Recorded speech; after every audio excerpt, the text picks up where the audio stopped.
नमस्कार, DV live Chhattisgarh में आपका स्वागत है। छत्तीसगढ़ की तमाम बड़ी खबरों के साथ मैं हूं सिमरन कौर। आइए देखते हैं आज की सुर्खियां। बेमेतरा बारूद फैक्ट्री हादसे के बाद राहत व बचाव कार्य जारी। सीएम विष्णुदेव साय ने कहा, मलबे में दबे मजदूरों को ढूंढने का प्रयास जारी। बेमेतरा हादसे पर दीपक बैज ने भाजपा सरकार पर साधा निशाना। कहा, अब तक मृतकों की संख्या जारी नहीं कर पाई है सरकार। और दीपक बैज के आरोप पर विजय शर्मा ने किया पलटवार। कहा, जवानों के मनोबल को खत्म नहीं करना चाहिए। बेमेतरा के बारूद फैक्ट्री में हुए हादसे के बाद पुलिस प्रशासन द्वारा राहत व बचाव कार्य निरंतर जारी है। हादसे को लेकर मुख्यमंत्री विष्णुदेव साय ने कहा कि घटना बहुत ही दुखद है। मलबे में दबे मजदूरों को ढूंढने का प्रयास जारी है। मीडिया से चर्चा करते हुए मुख्यमंत्री विष्णुदेव साय ने कहा कि मलबा हटाने के दौरान एक मजदूर का शव मिला है। मलबे में दबे लगभग 8 लोगों का अभी तक पता नहीं चल पाया है। उनको ढूंढने का प्रयास जारी है। सरकार की ओर से मृत मजदूरों के परिवार को 5 लाख रुपए मुआवजा की घोषणा की गई है। देखिए, घटना बहुत दुखद है और उसमें एक डेड बॉडी मिला है, बाकी 8 लोग उसमें मिसिंग हैं। उनका पता लगाया जा रहा है। हो सकता है मलबा में दबे हों या फिर ब्लास्ट हुआ तो शरीर का जो बॉडी पार्ट्स है वो कहीं छितर वितर भी हो गया हो, लेकिन इस पर बहुत जल्दी काम कर रहे हैं। राजधानी रायपुर में 4 बड़े शूटरों को पुलिस के द्वारा गिरफ्तार किया गया है। पुलिस की सफलता पर मुख्यमंत्री ने कहा कि पुलिस के जवानों को हम बधाई देना चाहेंगे। कोई अनहोनी घटना होने वाली थी जिसका पुलिस ने पर्दाफाश किया है। हम बधाई देना चाहेंगे हमारे पुलिस के जवानों को, जिन्होंने एक जो अनहोनी घटना घटने वाली थी उसको समय रहते उसका पर्दाफाश कर दिए। और जब से हम लोग सरकार में आए हमको लगता है कि सब कुछ ठीक ठाक चल रहा है। हादसे को लेकर डिप्टी सीएम अरुण साव ने कहा कि बेमेतरा जिले के बारूद फैक्ट्री में धमाके की घटना हुई है। वहां मैं जायजा लेने के लिए पहुंचा था। बहुत ही व्यापक क्षेत्र में है। घटना स्थल पर लगातार राहत व बचाव का कार्य जारी है। हो सकता है मलबे में और शव मिले। मलबा हटाने के बाद स्थिति स्पष्ट हो जाएगी। मैंने स्वयं घटनास्थल का दौरा किया। घटना की परिस्थितियों को देखकर ये स्पष्ट होता है कि विस्फोट बहुत व्यापक विस्फोट हुआ है। जो परिस्थितियां वहां पर दिख रही थी घटनास्थल की, तो बहुत जोरदार विस्फोट वहां हुआ है। घटना में जो घायल हुए लोग हैं उनको तुरंत उपचार के लिए हॉस्पिटल ले जाया गया। इस दौरान एक व्यक्ति का दुखद निधन हुआ है। एसडीआरएफ की टीम, जिला प्रशासन की पूरी टीम बचाव और राहत कार्य में पूरी तरह से जुटी हुई है। बेमेतरा हादसे के बाद कांग्रेस भाजपा में राजनीतिक बयानबाजी शुरू हो गई है। कांग्रेस प्रदेश अध्यक्ष दीपक बैज ने कहा कि इस घटना का जिम्मेदार भारतीय जनता पार्टी है।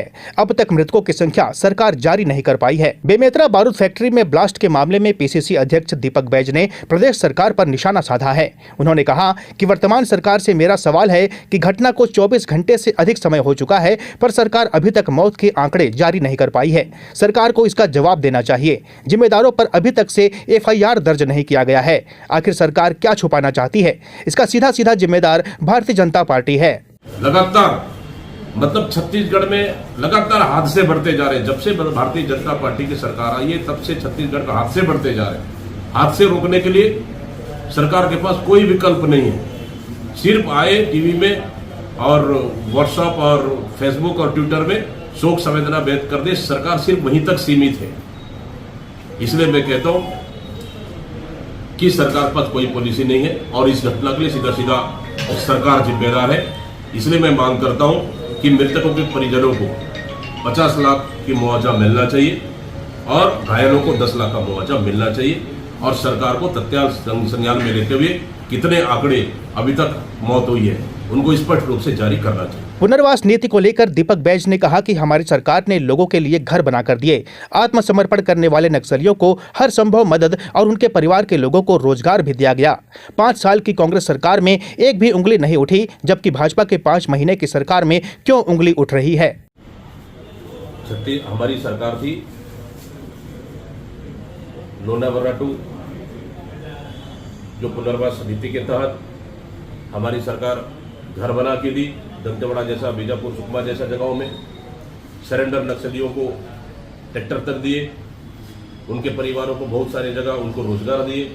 मतलब हमारी सरकार में बेहतर पुनर्वास नीति था। इसी वजह से कि गांव से लोग स्वपुर्त आकर सरेंडर करते थे, ना कि कोई फर्जी सरेंडर, स्वपुर्त आकर सरेंडर करते थे। इसी का नतीजा है कि हमारी सरकार में, कांग्रेस की सरकार में 5 साल सरकार चलाने के बाद भी एक भी उंगली नहीं उठी। लेकिन आज भारतीय जनता पार्टी की 5 महीने की सरकार में क्यों उंगली उठ रही है? पुनर्वास नीति पे इस सरकार में स्पष्ट नहीं है। पहले नक्सल नीति स्पष्ट करे,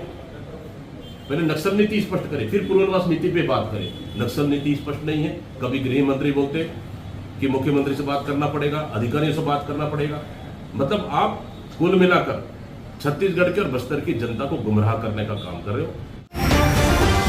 मीडिया मुठभेड़ मामले में प्रदेश कांग्रेस अध्यक्ष दीपक बैज के आरोप पर गृह मंत्री विजय शर्मा ने पलटवार करते हुए कहा कि जिन्हें कांग्रेस आज निर्दोष कह रही है, उनकी जानकारी लाया हूं।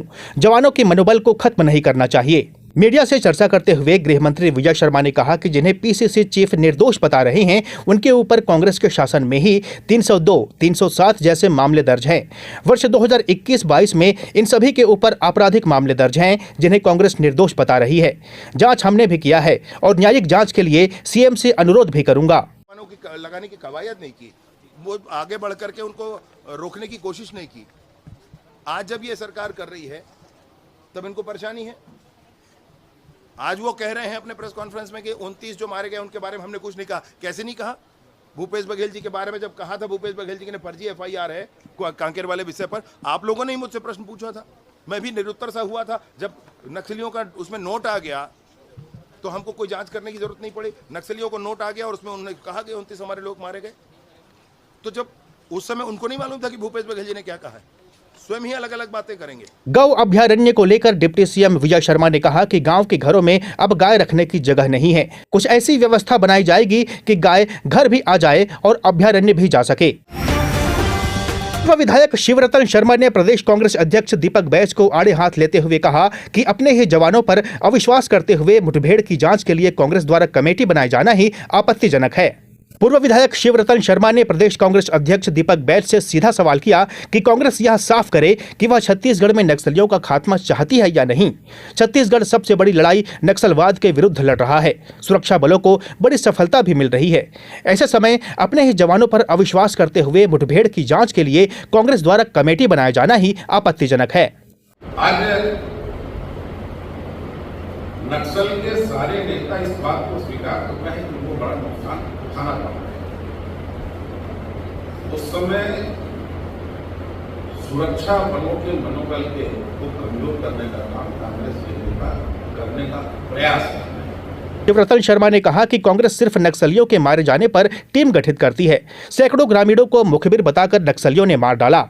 अभी तक इस लड़ाई में सैकड़ों जवानों ने अपनी जान दे दी है। कुछ दिन पहले 2 बच्चे प्रेशर बम की चपेट में मारे गए। उनकी जांच के लिए कभी कांग्रेस पहल क्यों नहीं करती है? बैज यह बात गांठ बांध ले कि 2 साल के अंदर छत्तीसगढ़ में नक्सलवाद खत्म होकर रहेगा।